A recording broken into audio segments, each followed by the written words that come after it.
Hello बच्चों, आप सभी का मनोहर क्लासेस में स्वागत है। क्लास 10 विज्ञान, चैप्टर प्रकाश, परावर्तन तथा अपवर्तन।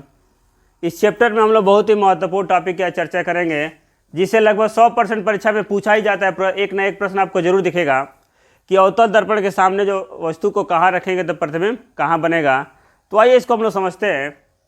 करें कि अवतल दर्पण के सामने विभिन्न स्थितियों में रखी वस्तु के दर्पण द्वारा बने प्रतिबिंबों की स्थिति, आकार एवं प्रकृति आरेख खींचकर बताना है। तो देखिए बच्चों, पहले हम लोग अवतल दर्पण बनाते हैं। तो बच्चों, हम लोग देखेंगे अवतल दर्पण के सामने विभिन्न स्थितियाँ। तो विभिन्न स्थितियाँ को देखने के पहले अब ये देखना है कि स्टेशन कहाँ कहाँ पे है। बच्चों, वस्तु को कहाँ कहाँ पे हम लोग रखेंगे। जैसे कि स्टेशन होता है कि ट्रेन यहाँ इस स्टेशन से इस स्टेशन पर रुकेगी, तो उसी प्रकार बच्चों हम लोग यहाँ पे देखिए एक पी है, यहाँ पे पी है, यहाँ एफ है, यहाँ पे सी है। तो वस्तु को हम लोग कहाँ कहाँ रखेंगे तो प्रतिबिंब कहाँ कहाँ बनेगा। तो इसको पहले हम लोग देख लेते हैं, उसके बाद से सबको एक एक रख के हम आपको प्रतिबिंब बनाकर दिखाएंगे। देखिए बच्चों, एक तो होता है स्थिति पहला कि अनंत पे वस्तु रखा जाएगी। कहाँ रखा जाएगा? पहला स्थिति होता है कि अनंत पे रखा जाएगा। वस्तु को कहाँ रखा जाएगा? पहला स्थिति होता है बच्चों अनंत पे रखा जाएगा। दूसरा स्थिति होता है कि अनंत और सी के बीच में रखा जाएगा। दूसरा स्थिति होता है बच्चों कि अनंत और सी के बीच में रखा जाएगा, यहाँ पे। दूसरा स्टेशन ये हो गया। तीसरा स्टेशन है बच्चों, सी पे वस्तु को रखा जाएगा। कहाँ पे रखा जाएगा? तो सी पे वस्तु को रखा जाएगा। चौथा कंडीशन है बच्चों कि सी और एफ के बीच रखा जाएगा। कहाँ रखा जाएगा? सी और एफ के बीच में। सी और बीच में के कहाँ रखा जाएगा? सी और एफ के बीच में। इसके बाद से बच्चों हम लोग वस्तु को रखेंगे। हम लोग वस्तु को कहाँ रखेंगे बच्चों? एफ पे रखेंगे। देखिए, मैंने आपको अलग अलग टाइप से रख के वस्तु दिखा रहा हूँ कि वस्तु को कहाँ रखेंगे तो प्रतिबिंब कहाँ बनेगा। उसको मैं बाद में बताऊंगा। मैं पहले ये बता रहा हूँ कि वस्तु को कहाँ कहाँ रख सकते हैं। तो मैंने कहा पहले वस्तु को अनंत पे रख सकते हैं, दूसरी जगह वहाँ अनंत और वक्रता केंद्र के बीच में रख सकते हैं, फिर सी और एफ के बीच में रख सकते हैं। तो पहला, दूसरा, यहाँ तीसरा स्थिति हो गया, ये चौथा स्थिति होगा, ये पाँचवा स्थिति हो गया। और एक स्थिति इसकी और होती है छठा नंबर पर। एक स्थिति इसके यहाँ पर होती है बच्चों कि वस्तु को यहाँ पर भी हम लोग रख सकते हैं। तो यहाँ पे इसकी 6 स्थितियाँ होती हैं बच्चों। हम लोग इसका 6 स्टेशन है कि वस्तु को कहाँ रखेंगे। तो ये वस्तु को हम लोग यहाँ रखेंगे और देखेंगे इसका प्रतिबिंब कहाँ बन रहा है। तो बच्चों, हम लोग अब पहले समझेंगे कि वस्तु को अनंत पर रखने के प्रतिबिंब कहाँ बन रहा है, कैसा बन रहा है, उल्टा बन रहा है कि वास्तविक बन रहा है। तो देखिए, थोड़ा सी बात समझ जाइए आप कि वास्तविक प्रतिबिंब बनेगा तो हमेशा उल्टा बनेगा। आप इस बात को याद रखिए कि जब भी प्रतिबिंब बनेगा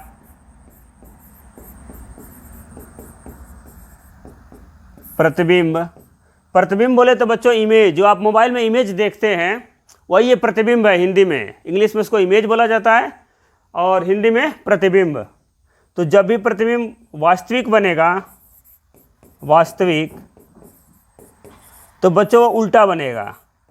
इस बात को आप एकदम याद रखेंगे कि जब भी प्रतिबिंब वास्तविक बनेगा तो श्योर है कि एकदम उल्टा बनेगा। और जब प्रतिबिंब आभासी बनेगा बच्चों, तो वस्तु क्या होगा? सीधा बनेगा। जब प्रतिबिंब आभासी बनेगा तो वो सीधा बनेगा, और प्रतिबिंब वास्तविक बनेगा तो उल्टा होगा। इस बात को आप ध्यान से याद रखेंगे। अब हम लोग एक एक करके सबको देखा जाएगा। अब हम लोग इसमें पहला देखेंगे बच्चों कि जब वस्तु अनंत पे हो। क्या है कि जब वस्तु क्या हो? अनंत पर स्थित हो। तो देखिए बच्चों, अब हम लोग एक अनंत पे वस्तु को मानेंगे कि एक अनंत पर हमने वस्तु रखा है। मान लीजिए वस्तु एक अनंत पे वस्तु रखी गई है। देखिए, तो माना कि वस्तु कहाँ पे है? अनंत पे है। तो यहाँ से जब प्रकाश किरणें चलेंगी, यहाँ से जब प्रकाश की किरणें चलेंगे मुख्य अक्ष के समानांतर, तो ये दर्पण से टकराने के बाद फोकस से जाएंगी। कहाँ से जाएंगी? दर्पण से टकराने के बाद फोकस से जाएंगी, और दूसरी प्रकाश किरण इधर से भेजेंगे एक, ये भी दर्पण के टकराने के बाद कहाँ से जाएगी? फोकस से जाएगी।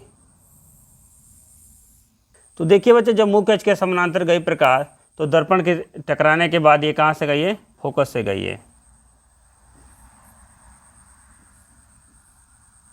तो देखिए बच्चों, जब ये रियल में काटता है, जब दोनों प्रकाश किरण एक दूसरे को रियल में काटती हैं तो उसका वस्तु का इमेज वास्तविक बनता है। तो आप इसका कहेंगे कि प्रतिबिंब, जब वस्तु अनंत पर स्थित होगा तो प्रतिबिंब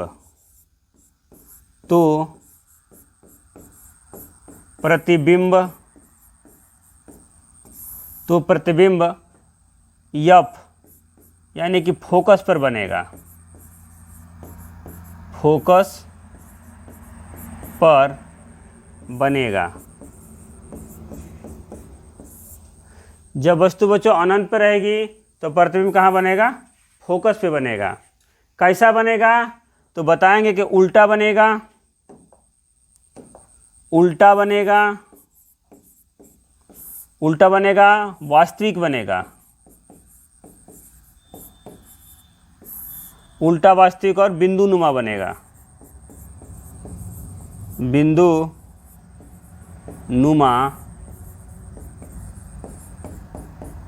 बनेगा बच्चों।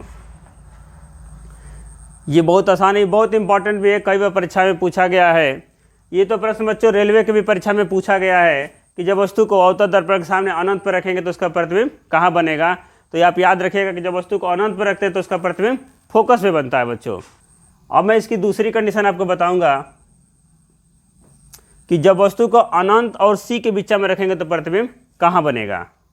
देखिए दूसरा स्थिति बच्चों, जब वस्तु अनंत तथा वक्रता के केंद्र के बीच स्थित हो, जब वस्तु अनंत तथा वक्रता केंद्र के बीच स्थित है।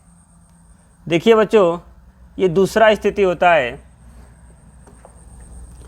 ये दूसरा स्थिति है कि जब वस्तु को अनंत तथा वक्रता केंद्र के बीच स्थित करेंगे तो उसका प्रतिबिंब कहाँ बनेगा और कैसा बनेगा। देखिए बच्चों, ध्यान से देखिए, प्रतिबिंब तो बनेगा ही, जरूर बनेगा।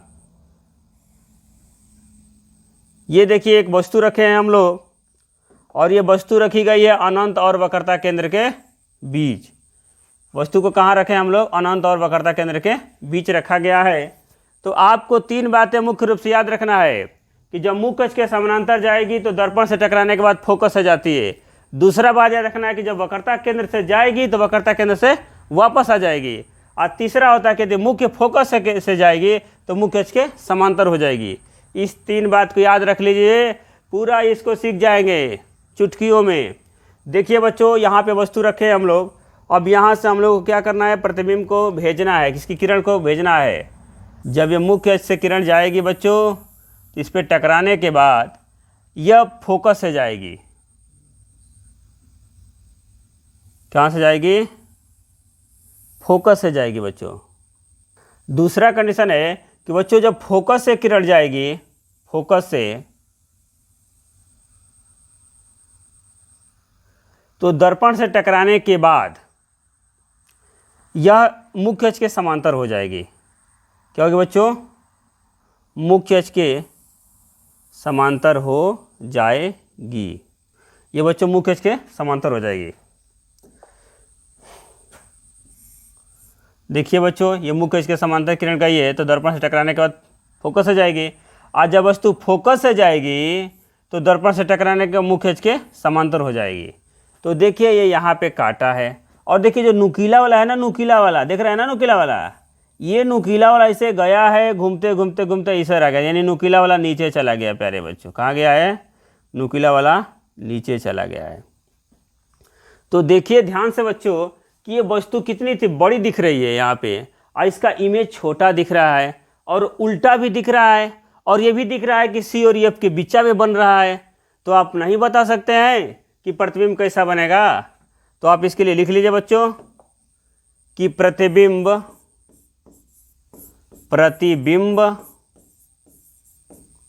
अब देखिए दोनों किरणें वास्तविक में रियल में आके काटी एक दूसरे को। जब रियल में काटती हैं तो वास्तविक बनता है।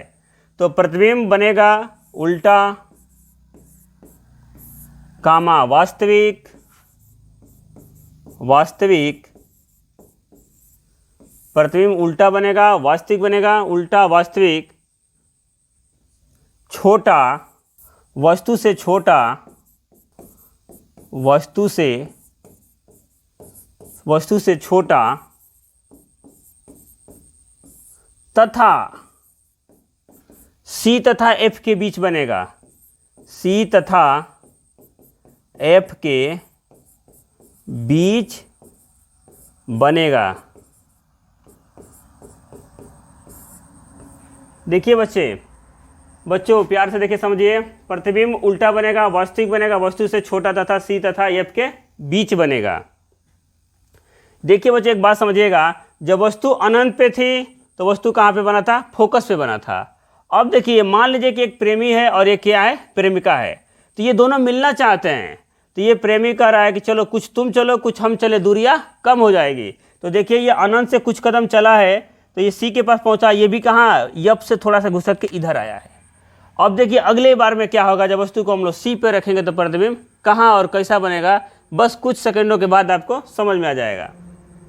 तो तीसरा स्थिति है बच्चों कि जब वस्तु को वक्रता केंद्र पर स्थित हो, तो हम लोग वस्तु को वक्रता केंद्र पर रखेंगे और देखेंगे कि प्रतिबिंब कैसा बन रहा है। तो देखिए वक्रता केंद्र पर जब वस्तु को रखेंगे हम लोग, तो इससे प्रकाश किरण मुख्य अक्ष के समानांतर जाएगी, मुख्य अक्ष के समानांतर प्रकाश किरण भेजेंगे हम लोग, और मुख्य अक्ष के समानांतर जाने वाली प्रकाश किरणें दर्पण से टकराने के पश्चात फोकस से जाएगी,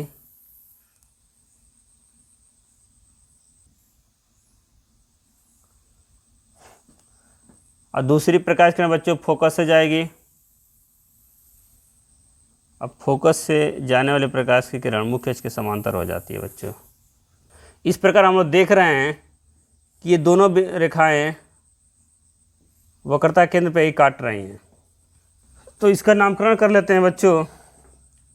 ये वस्तु है ए बी, तो इसका प्रतिबिंब बन रहा है ए डैश बी डैश। जब वस्तु मुख्य अक्ष के समानांतर गई है तो फोकस से, दर्पण से टकराने के बाद फोकस से गई है, और जब फोकस से गई है तो दर्पण से टकराने के बाद मुख्य अक्ष के समांतर हो गई है। तो दोनों किरणें कहाँ पे काटा है? सी पे ही। तो इस प्रकार सी पे वस्तु का प्रतिबिंब बनेगा, वस्तु का प्रतिबिंब, वस्तु का प्रतिबिंब वक्रता केंद्र, वक्रता केंद्र C पर तथा वस्तु के बराबर, वस्तु के बराबर उल्टा तथा वास्तविक बनेगा, तथा वास्तविक बनेगा। तो देखिए बच्चों, जब वस्तु अनंत पे थी तो फोकस पे बना, जब फोकस से थोड़ा सा चली, अनंत से थोड़ा चली वक्रता केंद्र की तरफ, तो प्रतिबिंब भी थोड़ा चल के आया सी और एफ के बीच। और जब वस्तु को हम लोग कहाँ लेके गए? सी पे ले गए, तो प्रतिबिंब भी हमारा कहाँ पे आ गया? सी पे आ गया। तो देख लीजिए इसका क्रम कैसे कैसे आगे बढ़ रहा है, और सी पे प्रतिबिंब क्या हो गया? बराबर हो गया। अब आगे देखेंगे कि सी और एफ के बीच पे रखने पर वस्तु का प्रतिबिंब कैसा बनता है और कहाँ बनता है।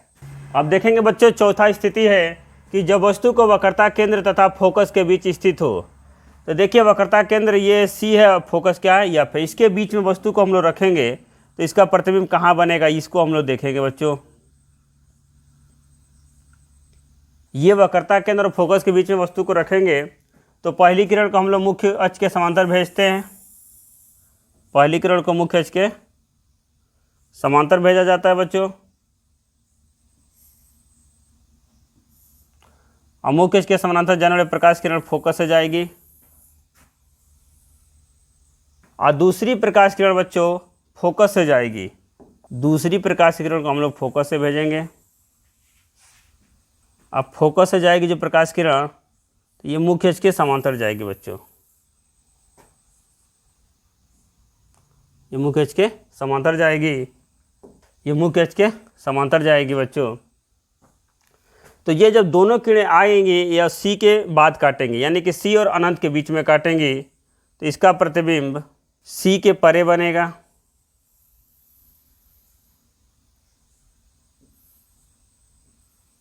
इसका प्रतिबिंब बनेगा बच्चों सी के परे। तो इसको थोड़ा सा इसमें हम लोग लिखेंगे।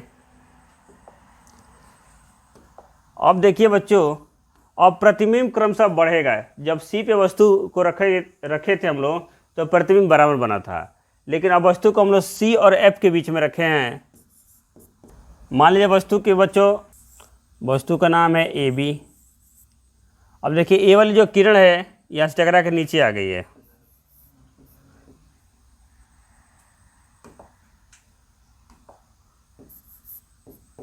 ए डैश बी डैश प्रतिबिंब हम लोग का बनेगा। तो देखिए प्रतिबिंब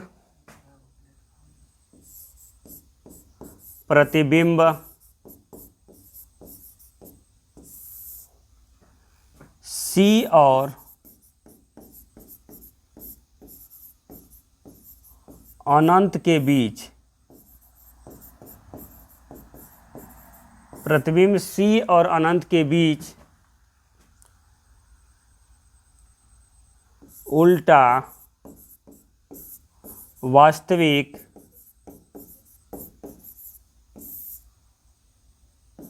तथा वस्तु से बड़ा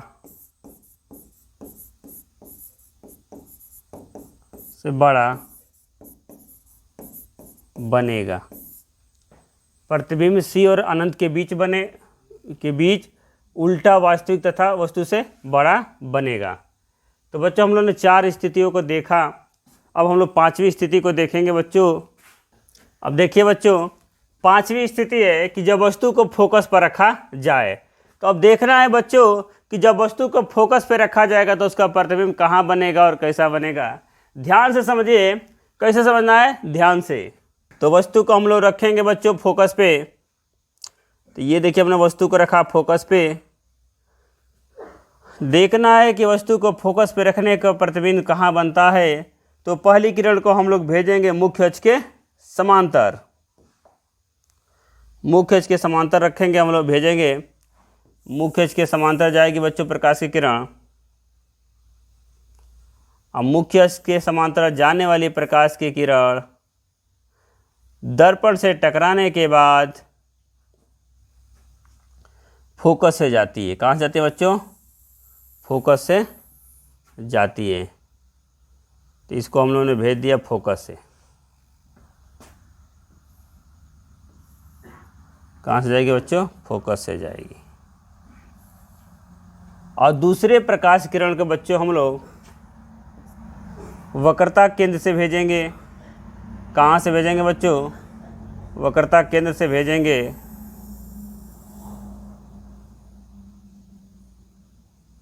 वक्रता केंद्र से भेजेंगे बच्चों। और जो वक्रता केंद्र से प्रकाश किरणें जाती है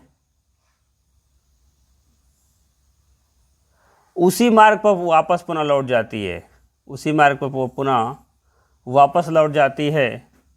इस प्रकार ये प्रकाश किरण सीधे से निकल जाएगी और ये प्रकाश किरणें एक दूसरे को कहीं नहीं काटेंगी। ये प्रकाश किरणें एक दूसरे को कहीं नहीं काटेंगी, यानी कि ये प्रकाश किरणें जाके अनंत पर काटेंगी।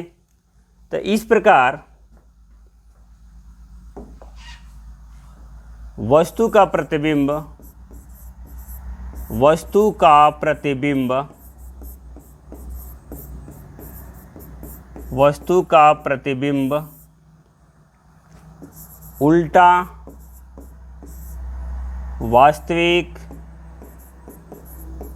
उल्टा वास्तविक वस्तु से बड़ा अनंत पर बनेगा, अनंत पर बनेगा। तो बच्चों एक बात समझिए, जैसे आपको निमंत्रण दिया जाता है तो आप उसके घर जाते हैं, और जब वो आपको निमंत्रण देते हैं तो आप भी जाते हैं, चाहे आपके घर निमंत्रण होता है तो आप उनको बुलाते हैं। तो सेम उसी तरह जब वस्तु को अनंत पर रखेंगे तो प्रतिबिंब उसका फोकस पर बनेगा, और जब वस्तु को फोकस पर रखेंगे तो उसका प्रतिबिंब अनंत पर बनेगा। उम्मीद करता हूँ कि मेरी बात आपको समझ में आई होगी। आइए देखते हैं हम लोग आगे। देखिए बच्चों 5 स्थितियाँ तो हम लोग पढ़े समझे। 5 स्थितियाँ में सभी में प्रतिबिंब उल्टा वास्तविक बन रहा था। जब वस्तु को हम लोग अनंत पे रखे थे तो छोटा बना, अनंत से सी के बीच में रखे थे तभी भी छोटा बना, सी पे रखे तो बराबर बना, सी और एफ के बीच में रखेंगे तो वस्तु का प्रतिबिंब बड़ा बना, एफ पे वस्तु को रखेंगे तो प्रतिबिंब बड़ा बना। अब एक इसकी लास्ट कंडीशन है कि जब वस्तु को एफ और पी के बीच में रखेंगे तो प्रतिबिंब कैसा बनेगा। आइए हम लोग देखते हैं। देखिए बच्चों ये छठा स्थिति है। ये कौन सी स्थिति है? छठा स्थिति है, जो सबसे महत्वपूर्ण है। अक्सर परीक्षा में यही पूछा जाता है बच्चों कि जब वस्तु फोकस तथा ध्रुव के बीच स्थित हो तो प्रतिबिंब कहाँ बनेगा, कैसा बनेगा, इसका आरेख खींचकर बताइए। तो देखिए हम लोग सीखते हैं, जब वस्तु को ध्रुव और फोकस के बीच में रखेंगे तो प्रतिबिंब कहाँ बनेगा और कैसा बनेगा, इसी को हम लोग समझते हैं बच्चों। इसको बनाने के लिए पहले बच्चों इसका छोटा प्रतिबिंब वस्तु को बनाते हैं हम लोग। अब देखिए बच्चों, इसकी प्रकाश किरण भेजेंगे मुख्य अक्ष के समांतर, और मुख्य अक्ष के समांतर जाने वाली प्रकाश किरणें फोकस से जाएगी बच्चों। इसको फोकस से भेज दीजिए। दूसरी प्रकाश किरण को बच्चों वक्रता केंद्र से भेजा जाता है, और इस प्रकार हम देख रहे हैं कि इधर दूरियां इसकी बढ़ती जा रही है, इसकी दूरियां क्रमशः बढ़ती जा रही है, यानी कि इसका प्रतिबिंब इधर पीछे नहीं बनेगा, इधर वस्तु की तरफ इसका प्रतिबिंब नहीं बनेगा बच्चों। मुख्य अक्ष के वक्रता केंद्र से जाने वाली प्रकाश किरण पुनः उसी रास्ते वो वापस लौट जाती है बच्चों। ये दोनों प्रकाश किरण एक दूसरे को कहीं नहीं काटेंगे। तो बच्चों इस स्थिति में हम लोग इन रेखाओं को आगे बढ़ाया जाएगा। इन रेखाओं को बच्चों हम लोग अब डॉटेड करके आगे बढ़ाएंगे। देखिए बच्चों इसको हम लोग आगे बढ़ाएंगे।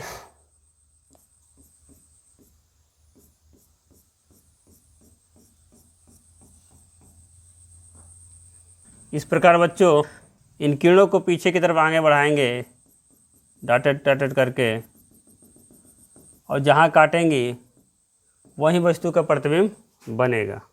इस प्रकार हम लोग देख रहे हैं कि यहाँ पे वस्तु का प्रतिबिंब बन रहा है, और ये प्रतिबिंब कैसा बनेगा? सीधा बनेगा। और कैसा बनेगा? आभासी बनेगा। तो बच्चों ये बहुत ही महत्वपूर्ण है। तो पूछेगा कि इसका प्रतिबिंब कहाँ बनेगा, तो इसका प्रतिबिंब दर्पण के पीछे बनेगा। कैसा बनेगा? तो सीधा बनेगा, आभासी बनेगा, और वस्तु से बड़ा बनेगा। तो इसको मैं लिख देता हूँ कि वस्तु का प्रतिबिंब वस्तु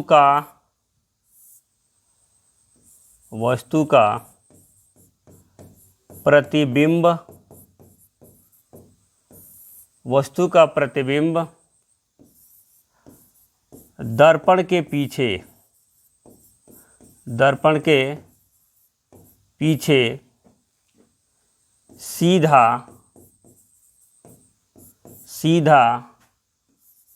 आभासी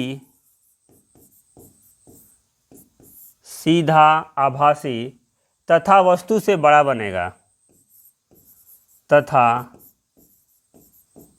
वस्तु से बहुत बड़ा बनेगा,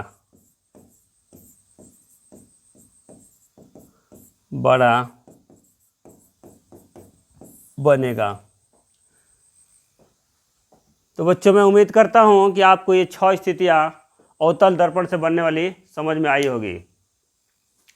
इसके बाद हम लोग देखेंगे बच्चों कि अवतल दर्पण का उपयोग कहाँ किया जाता है। तो देखिए बच्चों, अब देखिए अवतल दर्पण का उपयोग। तो अवतल दर्पण का उपयोग सामान्यतः टार्च, सर्च लाइट तथा वाहनों के अग्रदीपों, हेडलाइट में प्रकाश का शक्तिशाली समांतर किरण पुंज प्राप्त करने में किया जाता है। तो बच्चों टॉर्च आप देखे ही हैं, सर्च लाइट जो शादियों विवाह में आता है, जो चरकोर वाला बल्ब होता है, और वाहनों के अग्रदीप जिसको हेडलाइट बोलते हैं, में प्रकाश का शक्तिशाली समांतर किरण पुंज प्राप्त करने में किया जाता है। और इसका दूसरा यूज है कि दांतों के डॉक्टर अवतल दर्पणों का उपयोग मरीजों के दांतों का बड़ा प्रतिबिंब देखने में करते हैं तथा सौर भट्टियों में सूर्य के प्रकाश को केंद्रित करने के लिए बड़े अवतल दर्पणों का उपयोग किया जाता है। तो ये मुख्य रूप से अवतल दर्पण का उपयोग है बच्चों, आप इसको याद रख सकते हैं। अब इसके बाद हम लोग देखेंगे उत्तल दर्पण से बनने की स्थितियाँ, प्रतिबिंब बनने की स्थितियाँ और उत्तल दर्पण का उपयोग। देखिए बच्चों, अब हम लोग देखेंगे कि उत्तल दर्पण से प्रतिबिंब बनने की स्थितियाँ। तो उत्तल दर्पण से बच्चों बस दो स्थितियाँ होती है। पहला स्थिति होता है कि जब वस्तु अनंत पर स्थित हो। तो देखिए बच्चों, वस्तु को हम लोग अनंत पे कहीं मान लेंगे कि वस्तु हमारे अनंत पे ये स्थित है, ठीक है। इसका नामकरण कर लेंगे हम लोग, इसका नाम है ए बी। तो जब यहाँ से प्रकाश की किरण जाएगी बच्चों, तो ये मुख्य अक्ष के समांतर जाएगी और ये मुख्य अक्ष के समांतर जाने वाले प्रकाश किरण इससे क्या हो जाएगी, यहाँ से इधर चली जाएगी।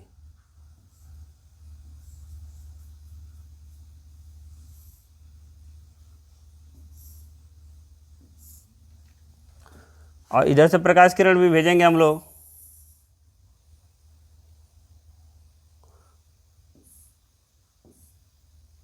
ये ऐसे चली जाएगी बच्चों।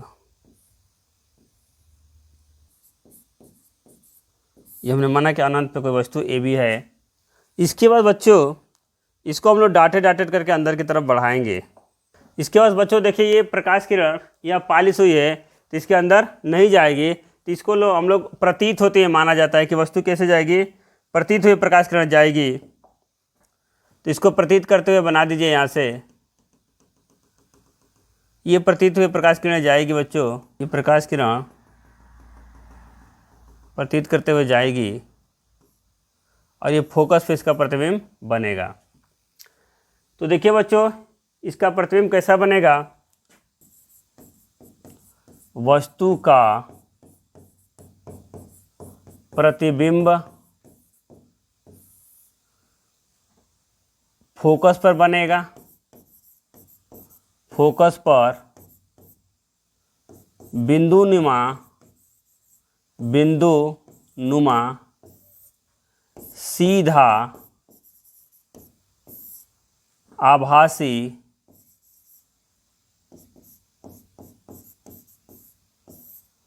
बनेगा।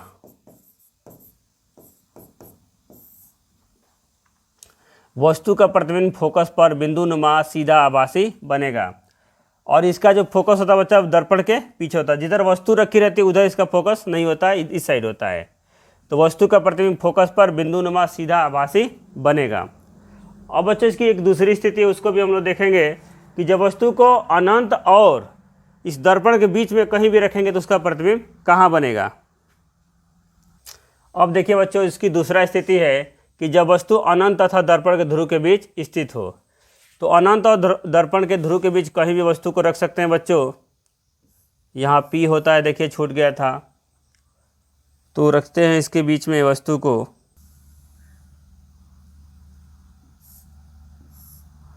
तो यहाँ से प्रकाश किरण को भेजिए और ये प्रकाश किरण बच्चों ऐसे चली जाएगी।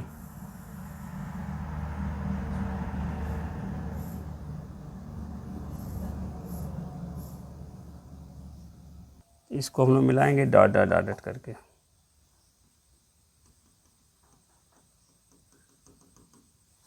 दूसरी प्रकाश किरण बच्चों इसके C से जाएगी,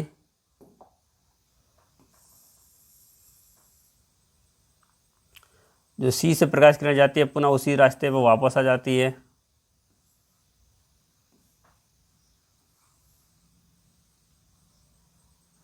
इसको हम लोग डर डर मिलाएंगे।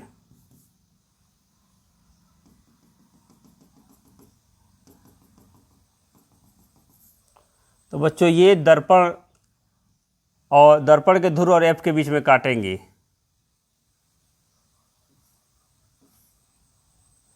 तो जो इसका प्रतिबिंब बनेगा बच्चों सीधा बनेगा।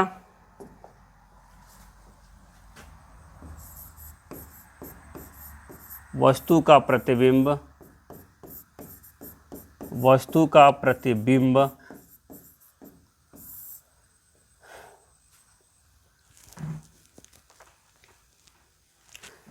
दर्पण के पीछे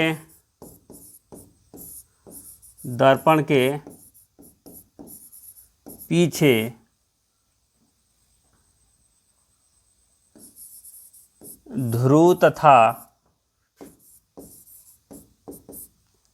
फोकस के बीच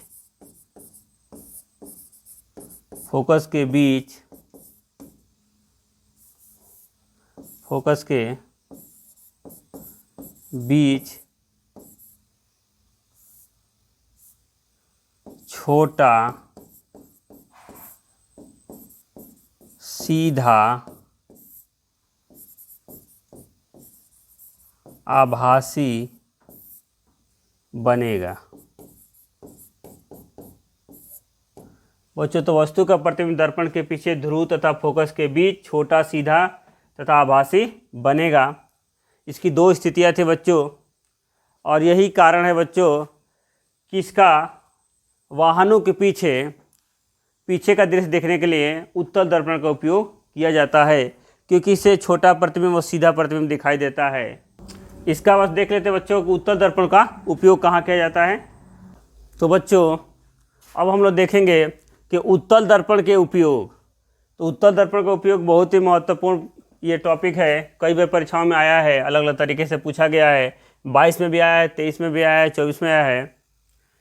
तो देखिए उत्तल दर्पण का उपयोग सामान्यतः वाहनों के पक्ष दृश्य दर्पणों के रूप में किया जाता है।